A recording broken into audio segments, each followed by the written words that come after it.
Ronin. We love stories.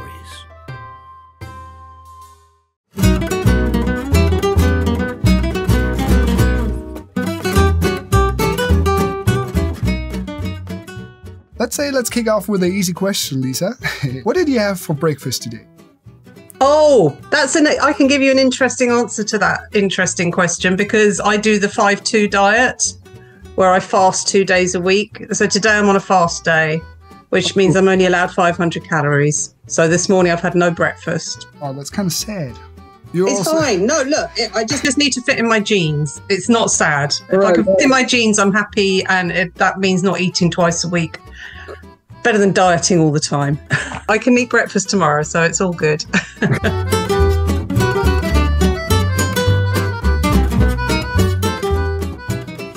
You probably know why I'm asking you that, because I learned this from your book, None of This Is True, that a good podcaster has to ask someone that before they start. Yeah. So, None of This Is True is a lot about podcasting. And I was asking myself, and since we've checked in now, what is your relationship to podcasts? I don't have a relationship with podcasts.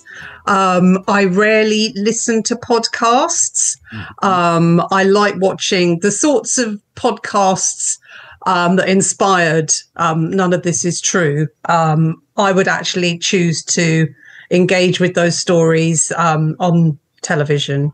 So I watch a lot of really weird Netflix documentaries about the types of stories that would normally be used in a podcast format. So no, I don't listen to podcasts. So I have no relationship with, I don't know any podcasters. I just found myself in a situation where I knew what my 2 women were going to be in terms of their dynamic, and I then needed to give them a job. And so I just thought, what's a really cool modern job for a glamorous, yummy mummy housewife in North London to have? Oh, she could be a podcaster. And that's how it all fell into place. Yeah, that's quite an interesting premise, to be honest. To come back on that Netflix documentary, what are you watching, actually? Like, you said weird, but what is weird? Yeah. Weird, I love to watch documentaries that just leave your jaw hanging open at the strange decisions that people make, at the weird lives that people live, at the manipulators, the fantasists, the cruelty, but the gullibility of human beings as well. When you're just watching it, there's usually some sort of manipulation at play, and then there are victims, and be they romance scammers or pedophiles or religious cults or weird, wacky cults where people manage to persuade other people to believe anything that they tell them. I want to be in there. I want to be in that space with these people, and I want to try and understand the bad people, and I want to try and understand the good people and how those things happen. And I write about those dynamics a lot. I'm fascinated by the weird decisions that people can make and the weird power that one human being can wield over another. So, yeah, those are the sorts of documentaries that I like watching. All right. Do you have an example for that? Oh, there's a brilliant one called Stolen Youth, which is about a house full of students in a college in America. And one of them says, is it okay if my dad comes and sleeps on our sofa for a couple of weeks? He's just got out of prison. And all the kids in the house say, that's fine. Of course, your dad can come and stay. And then that man arrives in that student house and makes them into a cult and controls most of the students in that house, certainly through their duration at college, but then out into the real world as well. He moves a load of them to an apartment in New York and continues controlling them. This goes on for about 20 years. That truly sounds like a story of yours, actually. Like exactly. The family. That sounds like the story of The Family. Yes, totally. You mean like The Family Upstairs and The Family Remains? A lot of readers read those books and came back to me and said, what's so chilling about this story is that you genuinely feel that could happen in the real world. And it's probably happening while I'm sitting here talking to you, that there's some twisted situation and behind some closed door somewhere, and somebody's walking past that house and has no idea what's going on the other side of that front door. So, yeah, these things are happening all around us all the time. It is. Like, the funny thing about this is, like, I remember listening to The Family Upstairs on audiobook. And while I separately of this, like randomly listened to that podcast about like people being into cults like this. And there was so many similarities between those that I was like, okay, this feels way too real right now when I'm listening to in the family upstairs. That's crazy. Yeah.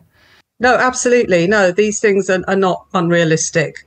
They're really not, sadly. And it's dark and terrible.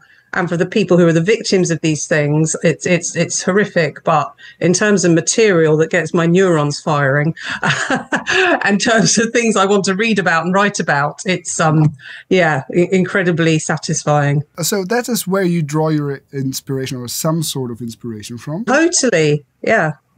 Just what's happening behind people's doors, just the dark secrets, just the people's weird psyches.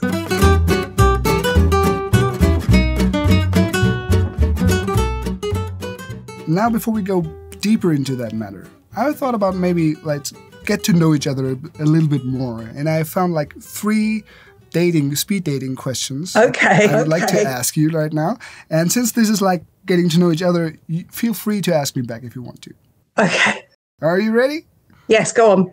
With which 3 words would you describe yourself? Grounded, realist, and positive. You'd think I'd put weird in there. You'd think I would, because of the things I write about. But I actually am not weird, even though I like writing about weird things. So yeah, those are. How about you? I guess that's exactly what a weird person would say, right? Yeah, you might be right. About me, I would describe myself as curious, loving, and resilient. Oh, that's nice. What 3 personality traits do you value most about your loved ones? Oh, humor. I'm going to say also resilience. I like to live with people who can deal with their own issues, take care of themselves, take a knock on the chin. I like strong people.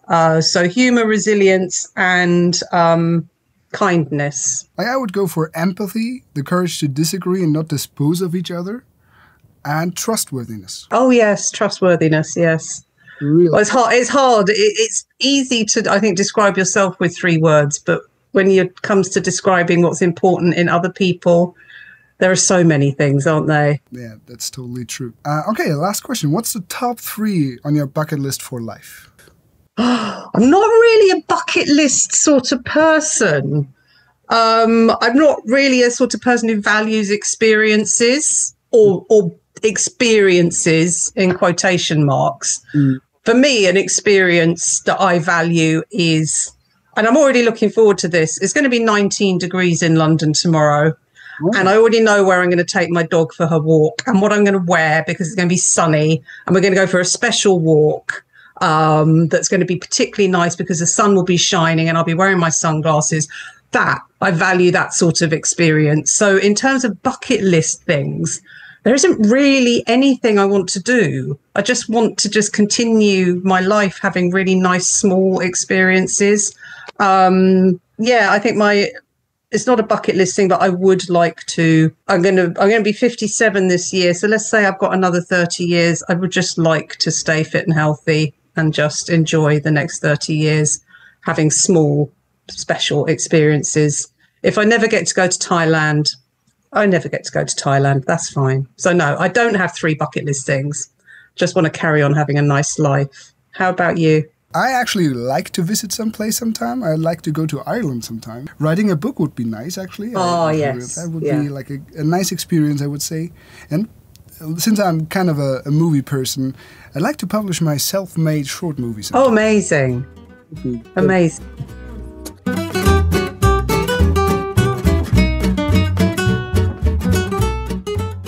So, I Googled you, of course, so I know a little bit more about you than you probably know about me.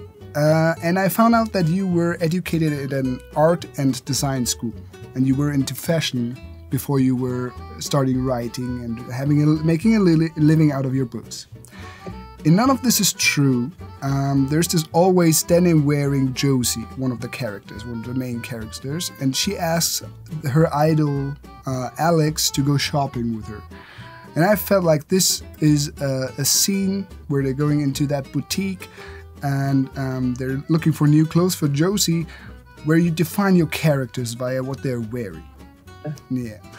And Josie reflects about her life in that podcast they are having and kind of like redefines who she is. I asked myself, is that how you see fashion? What people wearing, is that what defines them or shows what's defining them? I think certainly when you're creating a world with written words on a page for a reader to interpret, it's important to flag small details that will... I don't like to over-describe the physicality of my characters because, number one, because I can't picture them that clearly. And number two, because I think it's good for the reader to be able to create their own imagery around your words. But just so describing what someone is wearing without going into too much detail, like just saying, oh, a pair of red frame sunglasses. You just think, okay, I know the sort of person who would wear a pair of red frame sunglasses. They'd be stylish. They'd be very confident. They would not be shy. And you've just said a lot about that character. And you've also probably shown that they've got an interest in fashion, which also brings the character alive in another way. Or in the case of Josie in this book, I describe her style of dressing as slightly dowdy. It's very, very safe and actually kind of weird because she's got this obsession with denim. And she's wearing denim almost exclusively for her entire married life because her husband once said that he liked her denim jacket or something, and it's turned into this sort of weird iconic thing for her. So yeah, I will always show the reader what my characters are wearing. There's like a scene also when Alex's husband opens the door to Josie and he's doing a working from home day, and she looks at him and he's wearing like a ill-fitting pair of joggers. He's got his horn-rimmed glasses, his hair, and I just wanted the reader to see what Josie sees, and she's slightly disgusted by him because she thinks Alex should have a much better dressed, smarter, better looking husband because she holds Alex in such high esteem. So it's very, very important to let the reader know how your character presents themselves to the world and what choices they make when they're deciding what clothes to put on in the morning and what accessories to add. Very, very important, I think. And what is your opinion about fashion nowadays? What's your relationship with that? Oh, I love clothes. I love clothes so much, which is why I have to fast twice a week so that I can fit in my clothes. I love clothes. I buy too many clothes. I'm particularly obsessed with knitwear. This jumper, I just got this. This arrived about 2 days ago, and I'm just obsessed with it. It matches your walls, in fact. Yeah.